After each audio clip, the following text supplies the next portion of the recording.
My name is Terje Nielsen and I'm working for the power company in the Faroe Islands, SEV, where I've been for the last 25 years. And for the last 10 years approximately, I've been heading the R&D department at the company. It is the only electricity company in the Faroe Islands.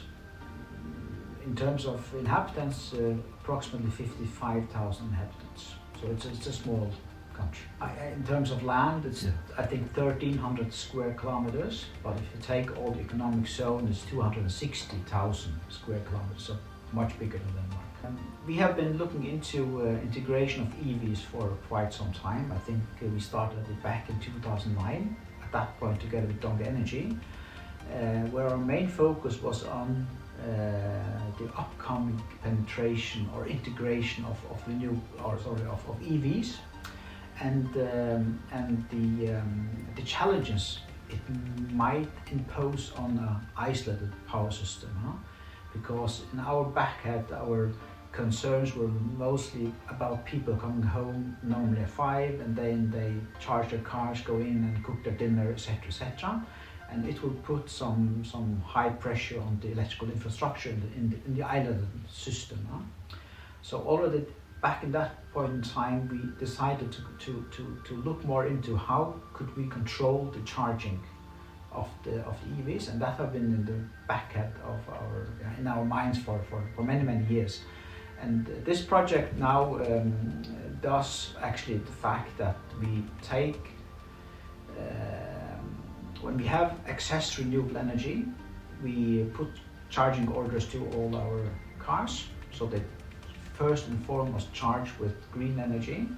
But secondly, we do look into the congestions of the grid, so we take into consideration also that there might be some grid issues, and then we lower the charging in those load areas. So firstly, to charge with green energy, and secondly, to take care of the grid so everybody is happy in the island. Our ambition is by 2030 to only have green energy in the electricity generation, mainly from wind, but also from hydro and from biogas and from PV panels and maybe some tidal energy and wave energy as well by 2030. Fantastic.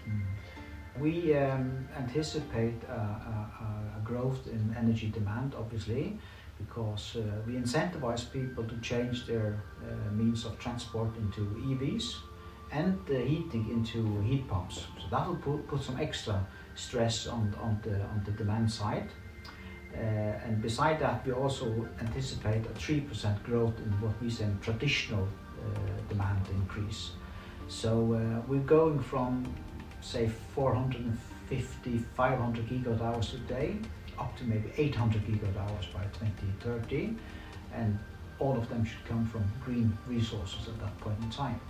So we really need to build out our green production capacity in the upcoming years.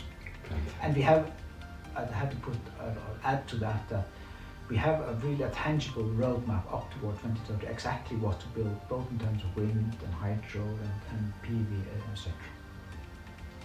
I think the major thing for us is the capability of controlling the charge, so we can lower or maybe stop charging of EVs when we have congestions in the grid. And that is one of the main objectives of this project we have together with True Energy at this point in time, to be able to, when we identify some congestions in the grid, that we can lower the output to the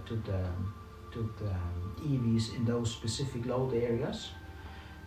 I think that's really valuable because we can choose to make some effort in this to control the charge, or we have to make new cables, even more production capacity in order to fulfill the demand of the EVs. So EVs, I'm sure they're there, and that is what we expect they to come. We don't believe, or personally I do not believe that hydrogen will play a role in the Faroes in terms of transport, because we have perfect conditions for EVs in the Faroes. Short distances, we have stable temperatures throughout the year. So it is a perfect place for EVs, and for that matter we need to control the charge, avoiding all these investments in production capacity, grid reinforcement, etc. But we are planning now for a new tariff system in the Faroe Islands, so the energy cost or the cost per kilowatt hour is now will be maybe a year from now reflecting the energy mix, because typically we have cheap energy with wind and hydro and more expensive when it's based on fossil fuel. So whenever we have cheap prices, meaning that we have renewable energy, so it fits very well that people try to charge their cars when the energy tariff is low, because then it's green as well. So in the Faroes it goes really hand in hand, cheap and green. First of all, we need, when it's a bit maybe technically complicated, but when we integrate a lot of wind energy, it is normally inverter-based technology, so we need to add up with batteries and synchronous condensers, etc., in order to ensure that our customers have safe and reliable supply. Because some of the ancillary services normally coming from the diesel gensets are not there anymore. So that's why we need to add on the batteries, for instance. But if we can have the EVs to play along as well and use them in the grid management, that will ease the investments in batteries as well. So it's really there's a synergy, I would say, between batteries and EVs, but also stationary batteries. The energy situation in the Faroe Islands are quite unique because we don't have any cables to neighboring countries. So we need to balance the production and the consumption on a millisecond level. So that's why we need all these services from wherever we can have them. And that's where EVs, for instance, is a really good service that we could use in stabilizing the overall grid in the Faroes. Our focus is not to be a global showroom as such, but again, if we can help others to do efforts in lowering their emission, then we are happy to invite people to come and see our system, and also to use our learnings, and we say normally free of charge from our side, because we are a non-profit company. But what is really important is the effort to lower the global emission all over.